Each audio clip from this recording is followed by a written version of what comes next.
All right, man. This video is gonna make me very, very happy. We got the kindest of all the Primarchs. Man, let's get right into it. Hi, I'm Arthur. What's up, and this Arthur? is part 17 in a 20-part series I am doing a bit more of a deep dive into the Primarchs of each of the legions in order of the legions. Do you need to have seen the other parts to understand this one? No, but it would make me happy. This video is going to be fun. I think that I have a lot to say about the particular subject of today's little soiree. And I'm gonna try my best to speak my truth and try to be as funny as possible while doing so. The topic, the target, and the lovely individual we are covering is the kind-hearted giant, the Primarch of the 18th, the one, the only, Vulkan. Oh my god. Oh my god. Oh, see. Oh man. Oh man. Oh man. Man. Oh man. I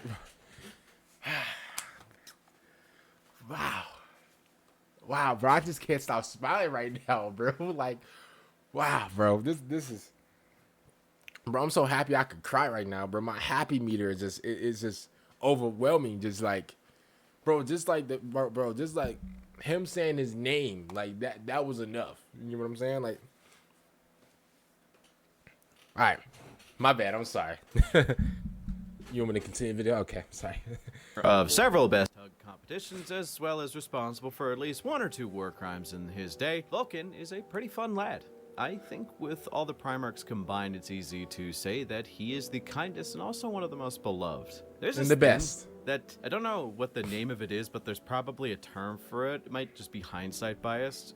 But if I ever went to someone and was like, hey, what's your favorite Primarch? And their response was Alfarius, my immediate response is, oh, why is that? Not because there's anything wrong with any of the Primarchs or no. that I judge Alfarius for his mere existence, but usually because when someone picks one of the weirder dudes, I feel there is either Kinky. Yeah, yeah, a little kinkiness going on, brother. I understand. Listen, you don't have to ask. You don't have to tell me twice. I know as a Warhammer new booty, you know, a lot of these guys like their favorite, like Primarch. Like I would expect like something like a Gilliman or something like a, I don't know, like a or the guy that was the Primarch for the White Scars, him.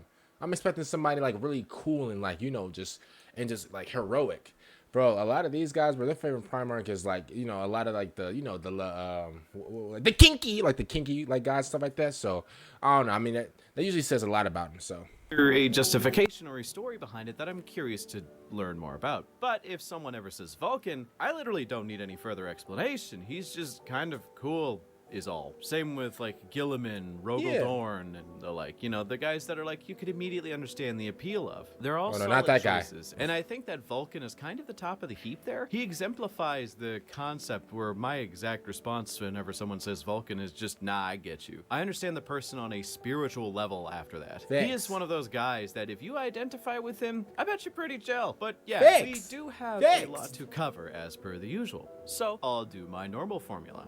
Discuss his relationship with his family, discuss his relationship with the Emperor, discuss his relationship with his Legion, all that fun stuff. Amazing. But I gotta cover his start, where he began and who he is personally. Okay. Before I get into any of that, I just want to say, Yeah, pay if you like bills? the video, make sure to like the video. Oh. If you like me, Same. and you think I'm cute, then subscribe, as it helps a lot. Use code BONEZONE at checkout for 10% off GamerSupps purchases, or click the link in the description, and let's hop in, shall Let's we? go. Vulkan during the scattering. Wait, real quick before he just drops some biblical knowledge on you guys.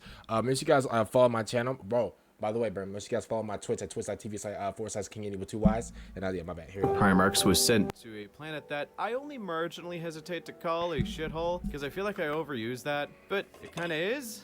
Like, it's a sun-baked volcanic planet by the name of Nocturne, and it is literally covered with dragon-like creatures called salamanders, which are, well, they're dragons that are more or less immune to fire. He was adopted by some random blue-collar worker by the name of Unbal, who basically shout saw out to Vulkan him. as kind of a mythical, prophesized, chosen whatever. Which, when you reach 6 feet tall, by the age of like 4, have glowing red eyes and have literally fallen from the fucking sky in a burning meteor, which, yeah, I'd probably be a bit invested in the child's safety after that. Oh, hey, he's going straight to the league.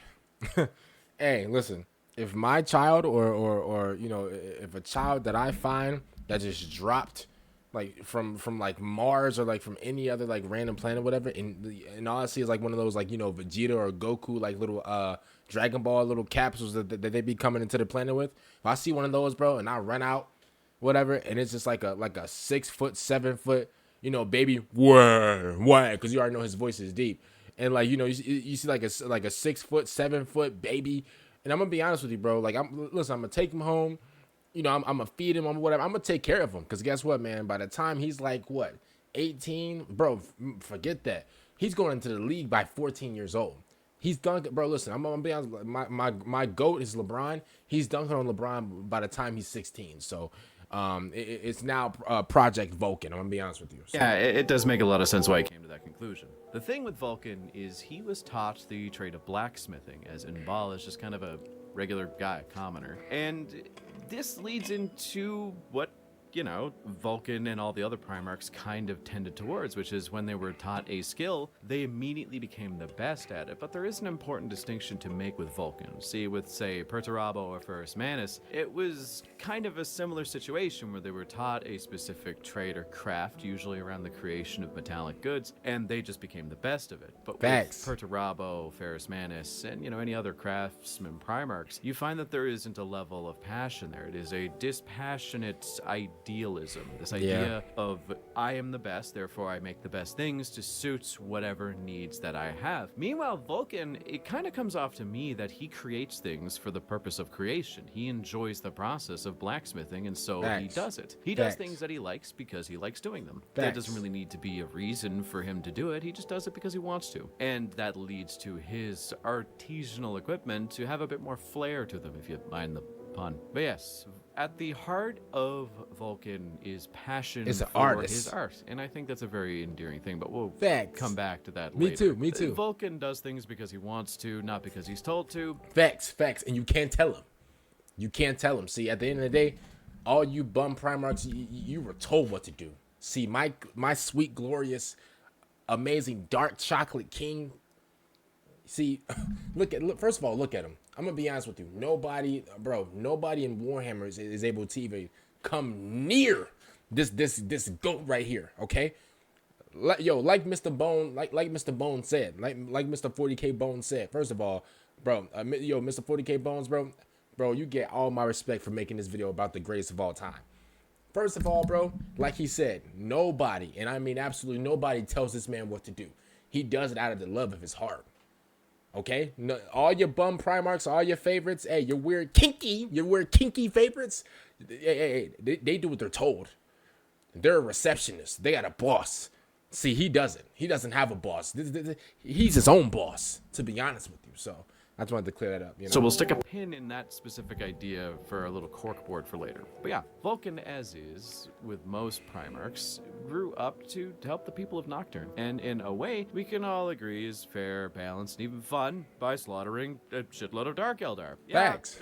Nocturne had a bit of a Dark Eldar problem, and thus he kind of developed a hatred for them early, like any based man should. But yeah, after purging the Dark Eldar from Nocturne and making it very evident that they should not fucking return, and being considered a pretty cool guy, having done so, Vulcan entered into a competition. A bunch of tests of strength to bolster their morale, as well as celebrate everything that's going on Nocturne with a bunch of the other common folk. Here's where something particularly interesting happened, though. See, during the celebration, a stranger appeared. He was kind of out of place, a pale man in robes that seemed of a material that didn't really fit Nocturne, and no one could really place exactly where it would have come from. He was not from the lands, obviously, and he was also incredibly pale, which on a planet that's baked in sun as much as this wouldn't exist. Bro was looking straight like Sheamus from WWE, who walked up on my sweet glorious king. Like, bro, who was like, yeah, I'm gonna be honest with you. If I was there with Vulcan, bro, I would be like, halt!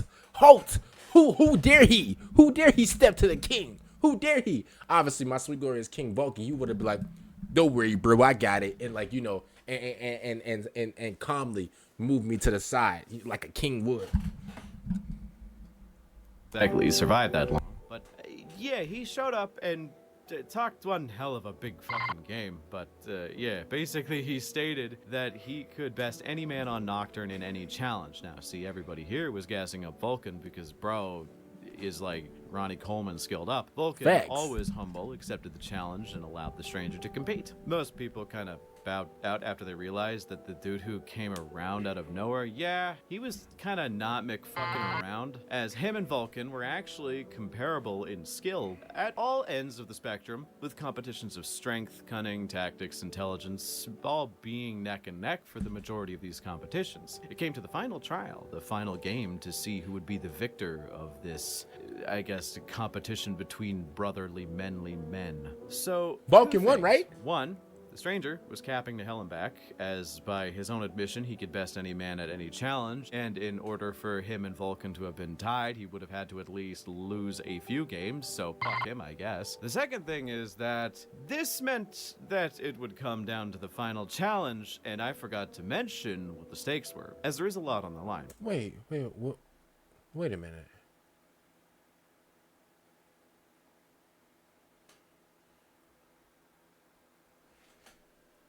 Now, I know I'm not the smartest guy in the world. I'm not Albert Einstein. But was this weird looking guy? Wasn't he the emperor?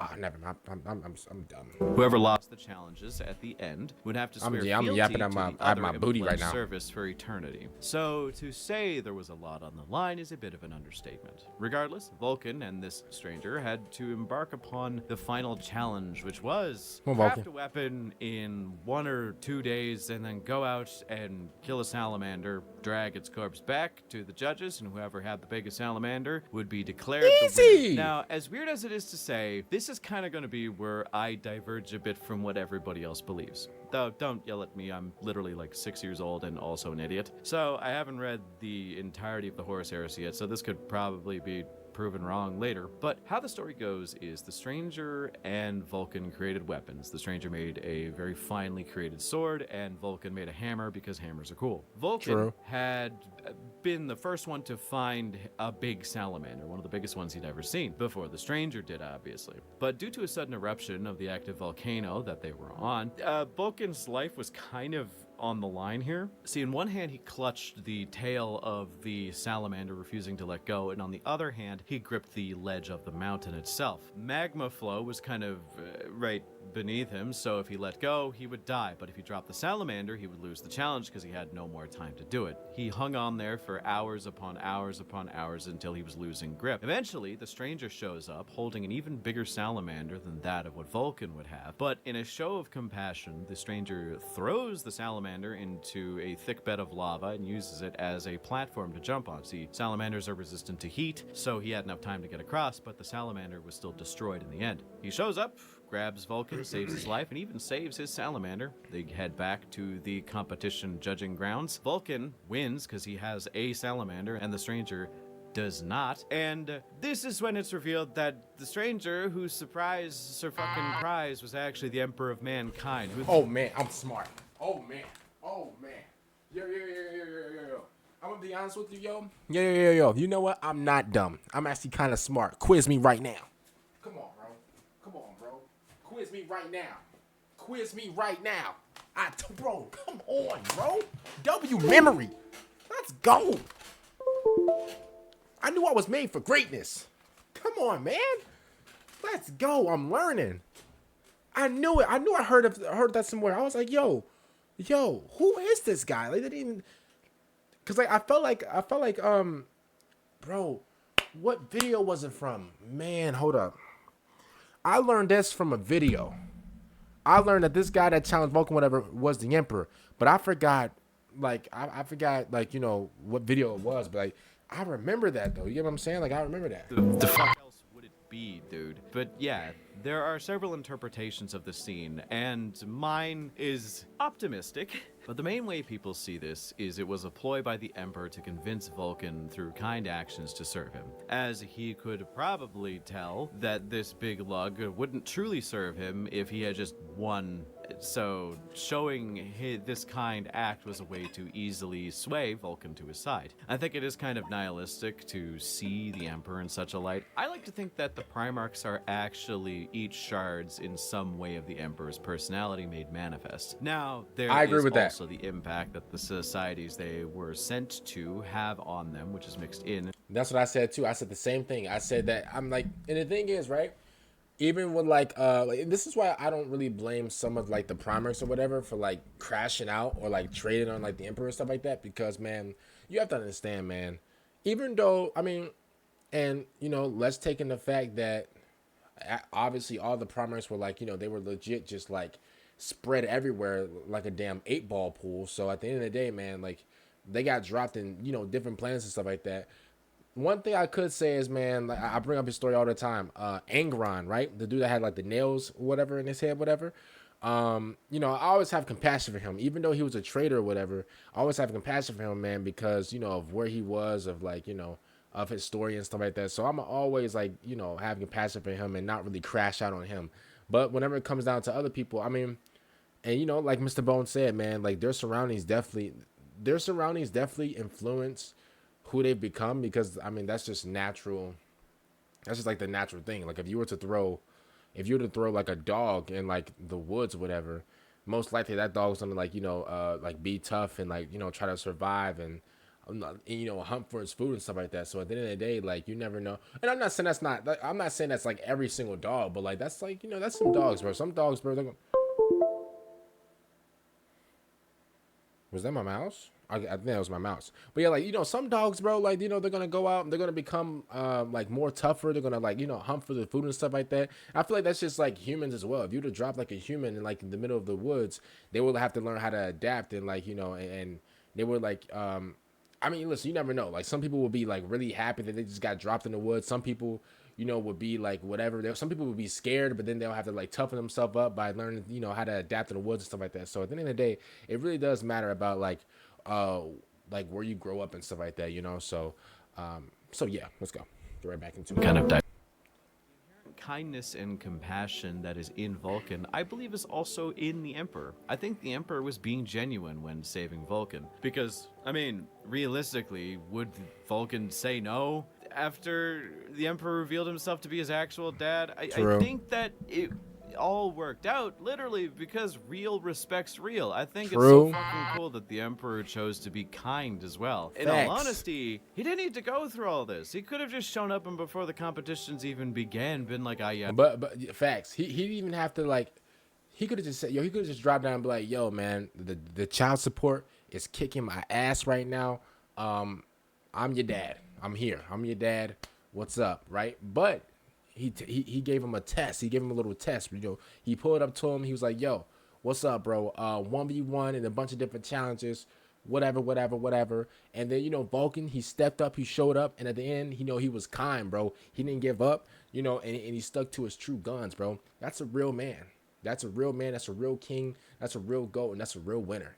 None of your Primarchs can never. I'm endorsing Vulkan, and I'm going to send my best champions, and we're going to have a great time. There's so many different ways he could have done it, but instead he decided to sacrifice the win, sacrifice his pride, go against the expectations he set, and still, you know, lose the competition and get Vulkan on his side. I do think that there is probably multiple perspectives at play here, because the Emperor, I think, is a very complicated individual. I think that there is always more than one specific angle that he is working at any given point. Does that mean that he was inherently cruel and just doing it to manipulate Vulkan? I don't think so. I don't fucking know. I'm an idiot. Or is he doing it because he's kind? I like to think it's probably a mixture of 5 different motivations behind it, like he does with everything else. But I like to think the more optimistic look at it. Yeah, of course. The same old song and dance occurs. The Emperor recruited this lovely, the huggable man into his armies, and with all that sorted, he got to work with his legion, the Dragon Warriors, which he renamed in honor of his duel with the Emperor to the Salamanders, which I think is cute. But before we get into that, I kind of want to go on a brief aside about something that is only partially related, but no one ever brings up, or at least no one that I've ever seen. But yeah, 1 second, let's just take a brief intermission.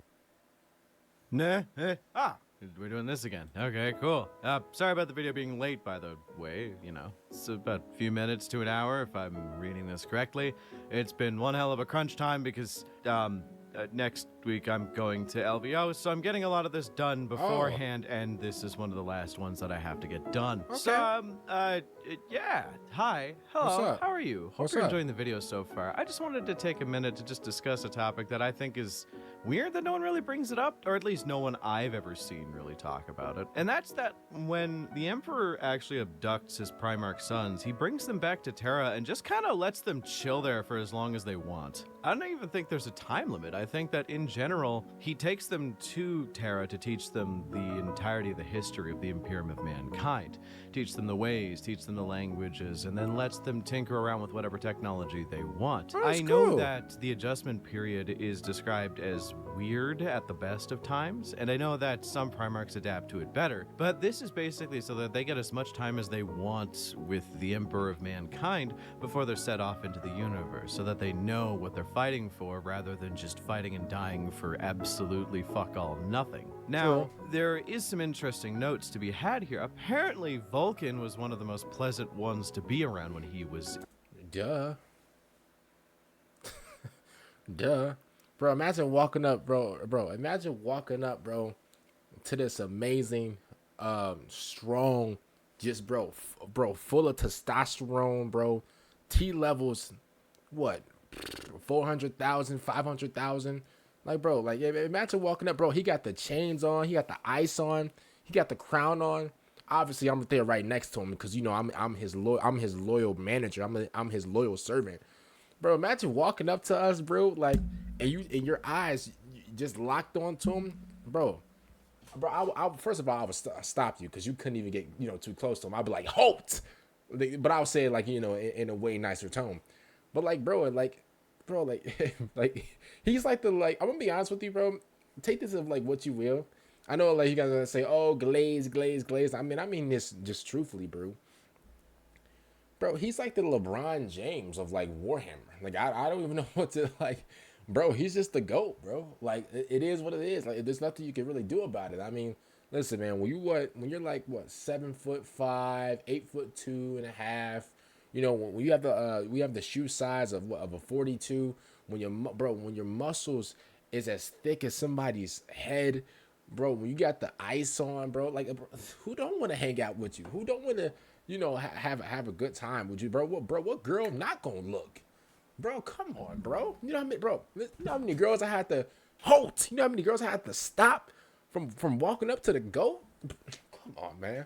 Bro, my hand got tired. I almost lost my voice. You know how many, bro? This man had women lined up like a GTA 6 release. Come on, bro. What are we talking about? Bro, I had to stop people. Halt. Come on, man. Like, it's the GOAT. I mean, it is what it is. Like, that's what happens when you're the GOAT. I mean, like, you have this. Like, you have this type of, I mean, I hate to say it, but I'm from the generation, you know, so I can say it.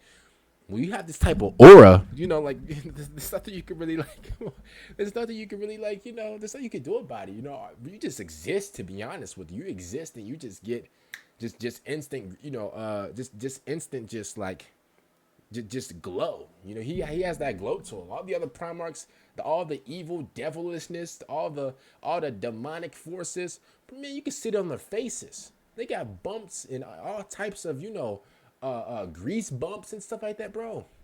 Clear skin, bro. Heavenly, bro. Like, it is what it is. I mean, you can look, but you can't touch. Like, bro, it is what it is. Like, what are we talking about? Though Malkador, if I remember correctly, was very opposed to the level of hugs and kindness and physical gestures that Vulkan would give. I think it's very interesting that they never bring that up, because it's such an interesting idea that is where they get their idea of humanity, from its core, from its center, as well as a mixture from their home planet. As it stands, I think that Vulkan is one of the quicker to be dispatched Primarchs from the planet, leaving to go help his sons on a different faraway world, like I'm about to mention. I think contextually, the Primarch who took the absolute longest to leave Terra was Jagatai Khan, though I don't think we have reference for many other. Yeah, all right, bro. Yeah, he didn't want to leave. He's like, man, this place too perfect, man. They got all types of stuff for me. I don't even want to leave. Man, them white scars, man, you know, man, man, fuck them kids. Man, forget, man. Yo, hey, yo, Dad, can I stay here? Yeah, bro, I'm going to be honest with you. Yo, if I'm him, yo, Imp, Emperor, Imp. You mind if I stay here for like a week or two? Like, come on, bro. I'm gonna be honest. Primarchs. I would love to see how long it took Kurz to say, fuck this, I'm leaving, but you know, it is what it is. Regardless, that was just an aside that I wanted to bring up because no one ever talks about it. And, yeah, we're just gonna get back to the video. Hope you're enjoying the Vulkan video so far. Oh, I'm loving it. Hope you like the little random trivia fact that I'm just spitting here. Use code BONEZONE at checkout for 10% off gamer subs per. Make sure you guys follow my Twitch at twitch.tv/King with 2 Y's at the bottom of the screen. Oh no, it's not at the bottom of the screen. It's in the description down below. And yeah. As well as supporting the boy. If you're at LVO next week and you see someone who looks vaguely like how you think I sound, I don't know, harass me. But yeah, back to the video. Okay, with that bullshit out of the way, let's get into the second half of the video. Vulkan meeting his legion is one of the most emblematic relationships I've ever seen between Primarchs and legions. See, when a Primarch meets a legion, it usually sets the tone for their entire relationship, for the most part. Perturabo meeting the Iron Warriors and demanding they decimate themselves due to recent failure. Then Angron having be sent to gay baby jail for a bit too long due to him throwing a bit of a tantrum when he was beamed aboard the ship before. Hey, anything Angron, we excuse. I'm gonna be honest with you. Or he could, you know, we excuse it. With his friends, and then probably slaughtering quite a few of his own world eaters. It just goes to show how the relationship is going to progress in the future. But with Vulkan, it's a bit different. See, the Dragon Warriors were fighting a massive orc incursion on some planet. They had a massive Hold up, y'all. All right, y'all, be back. My bad. Election towards self-sacrifice, so they were losing numbers rather rapidly. Vulkan has been sent there to help with 3,000 new recruits that were raised from Nocturne, the first Nocturne initiates. Also, fun fact, while this was going on, the Lion and 2 other of the unknown Primarchs were actually battling the Rangda, which is really weird that this is happening at the same time, because I feel like Vulkan probably should have been sent there, but like, you know. Vulkan appeared on this planet to save his sons at the last minute, rallying his troops and basically saving the day. His sons almost genetically knew he was their gene sire, a legend in the flesh, someone that they share a tangible heritage with. So they instinctively knelt in appreciation of his support, but in a show of his character, Vulkan actually told them not to. He told Fix, get up. Get up. Hey, man, don't kneel to me. I'm just like you guys. That's what he said, actually. I don't know if you guys know that. Like, whenever I was out there, right? I was actually like, you know, feeding the boys lunch and stuff like that. And you know, Vulkan, man, like, man, it was so great. He came through. This was his flamethrower. I'm making sounds of his flamethrower. That was flamethrower, right? So he's just going crazy, you know, like on the stupid orcs, on the cracked out Streks. And so he's going crazy and stuff like that, man. And I'm like, get it when you're ready. Get it when you're ready. Get it when you're ready. It's hot and ready. Because this is the food. I think did I make oatmeal or something? I think I made like oatmeal and like apples or something like that. It was something like that, you know. And so after the boys, you know, got cleaned up, whatever, they hurried up and ate up, right? And then, you know, Vulkan came through. Everybody got on their knees like these, right? You know, of course I got on my knees as well. But then Vulkan was like, oh, no, get up, everybody. Man, I humbly appreciated all of you guys for fighting and stuff like that. You know, because like he's so humble, you know, and we all went in for a group hug, you know, Santa Claus style. So, you know, told them that they had been fighting long before he showed up, and he was simply the final hammer blow force to aid them. He should be kneeling to them as they are the true heroes. Yeah, he said that too. Yeah, he said that too. I forgot that really important detail. Sons of him, true and blue, which is such a fucking Vulkan thing to do. Dude, he praised them for their heroics, their compassion, and their willingness to sacrifice it all if it meant that they could save just a few more civilians. Yeah. They truly were genetically his kids, and this dude was happy as can be about that. So, cut ahead, and you have yourself one of the happiest legions out there. Sort of. Well, happy when they aren't dealing with, like, Dark Eldar, which is pretty common, as they did enjoy dealing with Dark Eldar from time to time, but that would get really dark really quick. And when I say dealing with them, I actually mean war criming them to death with... Fix, we don't play, we're crash outs. Stop playing with us, bro. Even though we get all happy whenever it's Thanksgiving time, bro, whenever it's actually wartime, this is where we crash out. Stop playing with us, bro. Stop playing with us. I hope y'all know that. Stop playing with us. When it's wartime, this is where we crash out. This is where we lose all sense of life meaning. This is where, listen, if you're not in green, I'm gonna be honest with you, you're an enemy. This is what happens when if you're not us, you're against us. I'm sorry, and you're not a civilian. Listen, if you're not a civilian, you're a villain. I'm gonna be honest with you. It's done for you. If you're the enemy, you're out of here. If you're an enemy, you're not a friend of us. Okay? If you're an enemy, you're not a friend of me. It's over. We burning you down, literally. What are you talking about? Flame-based weaponry. Now that we kind of have an idea of him up to the Horus Heresy, let's kind of talk about what actually happened during the Heresy. At least touch upon it before we get into, like, my wrap-up of the video. Okay. As there was kind of a lot that happened to Vulkan during the Heresy. He didn't do a lot, but a lot happened to him. There isn't much detail needed other than Vulkan kinda got fucked over from the start, but in general, so you know the Istvan 5 drop site massacre, where a lot of loyalist forces were deployed to apprehend Horus and a few of the traitor forces that... Yeah, they traded on my King Vulkan. I was blind when they crossed me. I was blind when they crossed me. Yeah, they traded on my sweet glorious King Vulkan, from the front and from the back. Yeah, I was there. I was lucky. He was lucky to actually cover me with his big arms. So we're down there, only to find out that half of the reinforcements that were sent were actually traitors and slaughtered the majority of the loyalist forces there. Well, the Salamanders were a part of that, which is not good. So a lot, if not most, Salamanders were killed during this excursion. Check out my Promethean Kings video to know a bit more about that. But in general, the idea to self-sacrifice to save the others kind of cost Salamanders the majority of their ranks at this time. It even led to Vulkan getting a nuke dropped on him from orbit, killing him with his sons.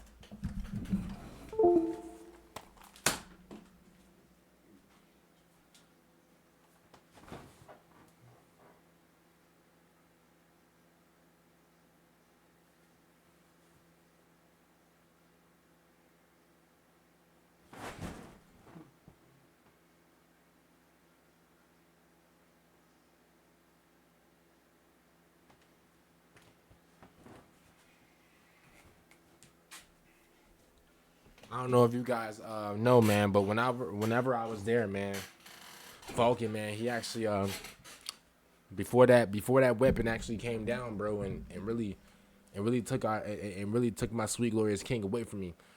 He actually saw the missile midair. He took me, man, and he actually, and while the nuke is dropping, man, he actually dug a hole in the ground, man, stuffed me inside of it, covered the hole up, and then he took the nuke full impact.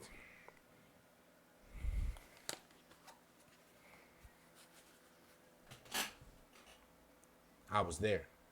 Okay, sort of. See, this is where we find out that Vulkan is something that is referred to as a perpetual, like his father. Vulkan is kind of a true immortal. You can throw him into the heart of a star and somehow he will respawn a short while later, and might I add, also he will be incredibly pissed off. So he did that, but all good things have to come to an end, and he ended up getting captured by the Night Haunter, which, if I may be frank, in the top 5 worst fates to be possible in 40k, I'd say being captured by the Night Haunter is likely the worst, with a close second being Hanzo existing on the same planet as you, but I digress. So Curse, being the girly pop he is, decided to torture Vulkan in as many ways as he possibly could think of. Finding out that Vulkan could actually never truly die, he just dedicated a huge swath of time to torturing him and trying to break him mentally and psychologically. He would put him into tests that would completely break down Vulkan's character, or at least attempt to, such as an area filled with civilians with a massive anvil over it and affixed to a massive chain, and Vulkan had to be the only person to stop the chain from dropping on top of them. It was basically to make him give up and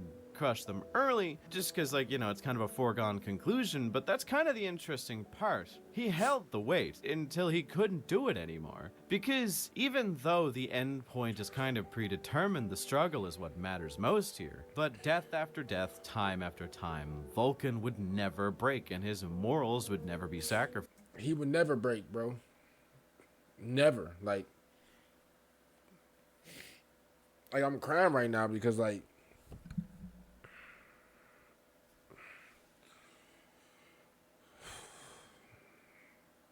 never. He never broke, bro. That's a real man, bro. That's a real king. That's a real man. That's somebody that's real. You want to know somebody that's real? That's somebody that's real. You know.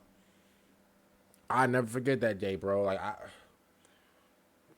I think it was what 67 BC, something like that. Yeah.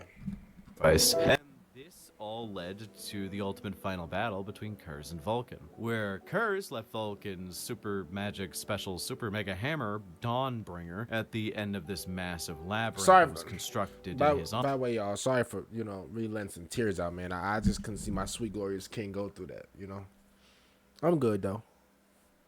I'll be good. See, Dawnbringer had a teleporter inside of it that Vulkan could use to teleport back to his ship and get to safety. And, all he had to do was just go find it. It took an uncomfortable amount of time, but he did it. He found his hammer after being murdered over and over and over by Kurz. He hefted the hammer and pressed the teleport button to find it wasn't working. The hammer's tech shit had not been working at all. Kurz laughed at Vulkan's face, having appeared from the shadows behind him just to taunt him, to tell him that he was a fool for ever believing that he would let his prize leave so easily, that it was so funny seeing him try and fail, that he had stripped the teleport bullshit from the...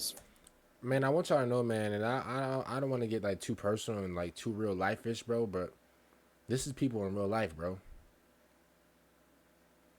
When you try and you fail, and you try and you fail, and you try and you fail, and you keep doing it over and over again, and you keep going, bro. People, bro, the weirdos, the people that don't like you,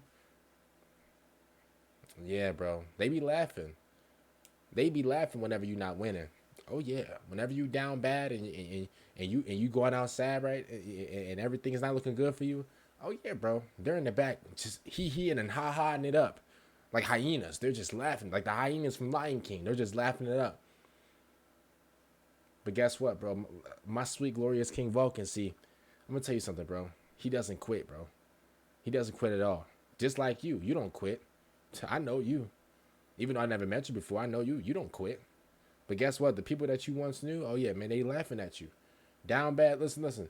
I know right now, financially, things are not looking up for you right now, man, but it's fine, bro. Keep going, bro. God got to wait for you. Real life. God got to wait for you. While everybody in the back laughing and he-heing and ha-haing it up and cracking jokes and whatever, they paying attention to you. They watching your movie.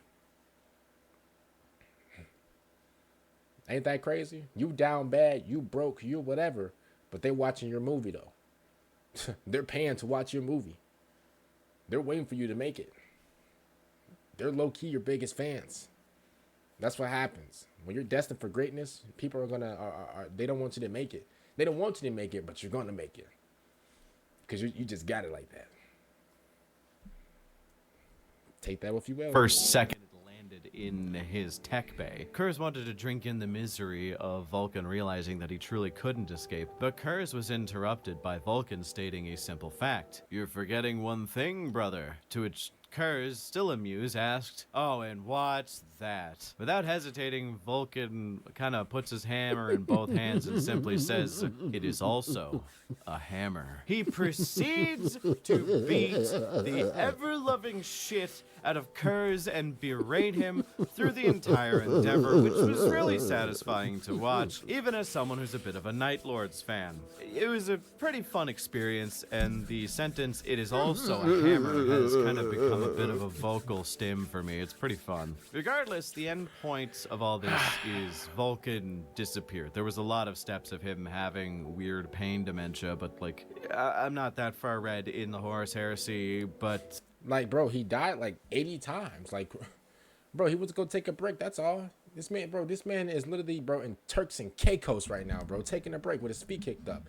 He'll be back, it's fine. We'll get there someday, I promise. But he ended up disappearing. And there's a lot of other smaller bits, like he did come back for the War of the Beast and then disappeared again. But he kind of pulled a Lehman and said that I will return once certain criteria are appeased, which with Vulkan seems a lot more reasonable than what Lehman did, because what Lehman said was, I will return when shit is really bad, which, well, shit's kind of really bad right now, so I guess that means Who it is has Lehman? to be Who is bad. that? He sounds like a lame. No, Vulkan, what he did was he basically said, if you collect my 9 super magical special whatever artifacts, then I'll return, which they've been doing a pretty good job of. Yeah, I actually found 5 of them, actually. I don't know if you guys know. I actually found 5 of them. Collecting. But we don't really know where Vulkan is. We know that he disappeared, probably goes on a soul-searching mission and wants to test his sons to see if they're going to maintain his level of kindness and his level of protection of the civilians. So,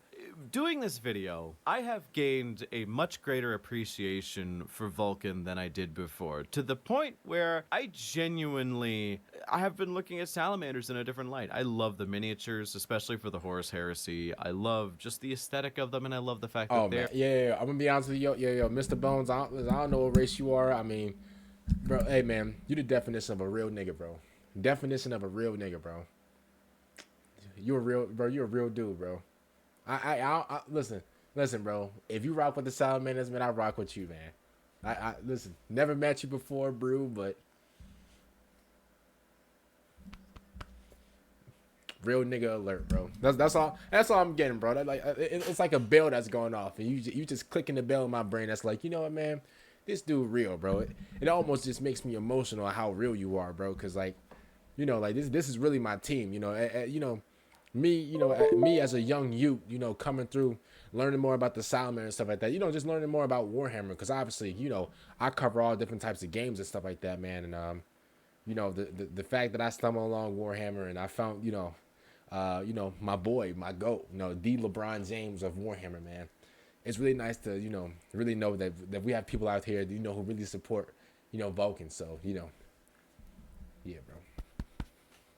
Kind, but Vulkan himself, he's a good guy. His Legion are good guys. He is a fun dude to hang out with, and honestly, I don't think I'd want it any other way. But Thanks. The thing I admire most about Vulkan is kind of ubiquitous to the setting, and that is the indomitable might of the human spirit, but not in the way that we are a wrathful species and will burn the entire universe down, a society of individuals dedicated to war. Patience, no, it's bro. more, we are primitive, yes, but at our core, we do seek the betterment of others. We do seek to make the lives of our fellow man and woman better. The fact that Vulkan and his sons are willing to sacrifice themselves in order to save people who are, by all facts of the matter, less than them in terms of usefulness, not just because they were told or not just because it was an order or some genetic imperative, but because it was the right thing to do, it makes me enjoy this setting more. I think pacifism and kind acts in a vacuum mean literally nothing, less than nothing, honestly. If someone in my relatively low violent crime rate, albeit high drug arrest rate, island, came to me and said, yes, I oppose violence and I'm a pacifist, then it just comes off as moral posturing, because, well, you're never really confronted with some kind of situation where you have the choice to overcome that, or... Yeah, but at the same time, though, you have to understand that people react to things differently. You know what I'm saying? At the end of the day, somebody... We could... Okay. For example, John Jones. I look at John Jones as like a pacifist in a way. Because even though you can look at John Jones and be like, oh, well, John Jones is John Jones and he beats people up, and I remember 3 years ago he used to do this, and 5 years ago, you know, he got drunk and did this, and you know, and obviously, you know, if you look at his job, he beats people up and elbow people, whatever. He's a UFC fighter, etc. I mean, that's what one person might look at it and be like, but then you might, and then you have like the second person who looks at John Jones as this lovely guy in the interviews, and you know, whenever he's meeting people on video and stuff like that, he seems pretty cool. You know, obviously, well, I think he's a father, so like he has kids and stuff like that. He seems to have on the videos online, he seems like he has a great relationship with his kids and stuff like that. Just the overall tone of like of just how he speaks to people, and in a lot of interviews. I mean, from my personal experience, I think I've been looking at like a lot of like John Jones like interviews and stuff like that, he seems like a really like calm and like contempt guy. Maybe that's just like maybe that comes with age, you know.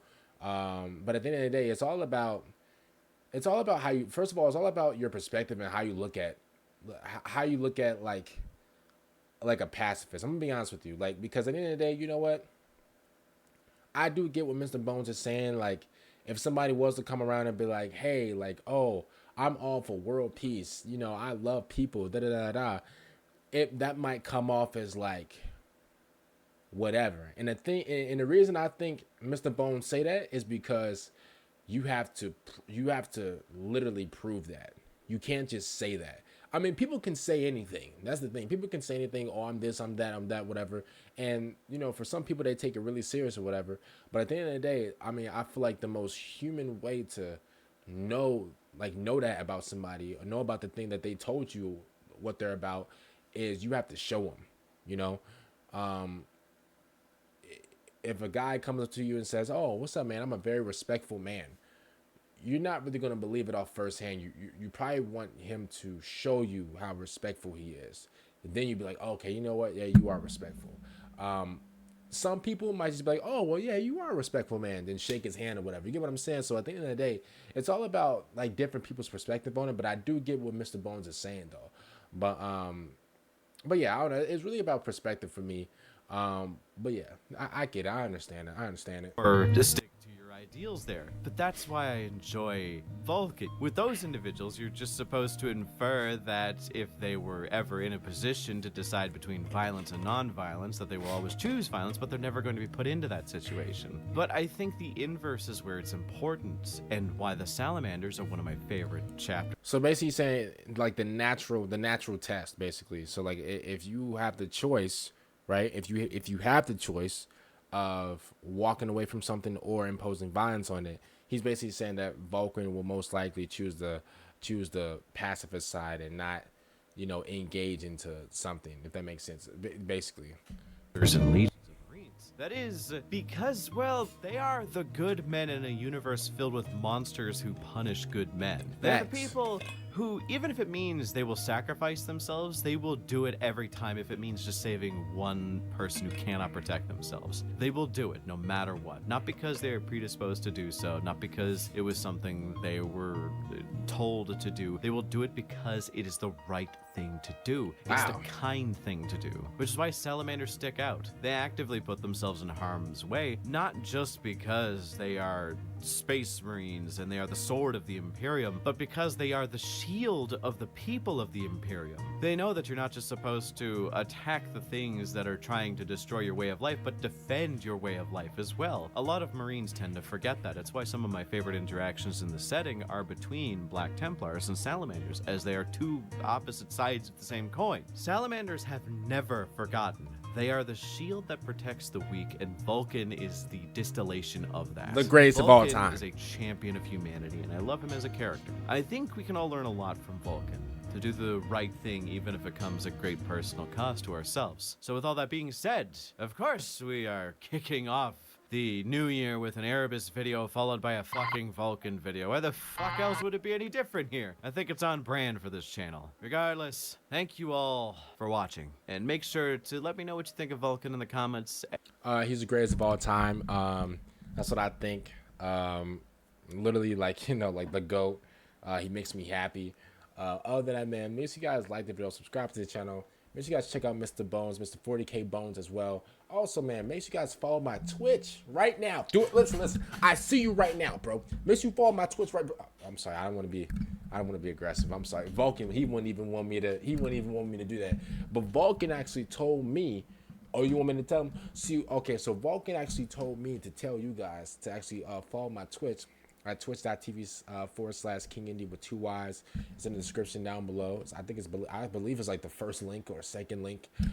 Yeah, just follow my Twitch, man. Like, why not? Like, it's free. Like, you know, we don't gotta pay for nothing. Like, it's free for real. Other than that, man, I'm gonna see you guys later for the next one. I'm out, and peace out.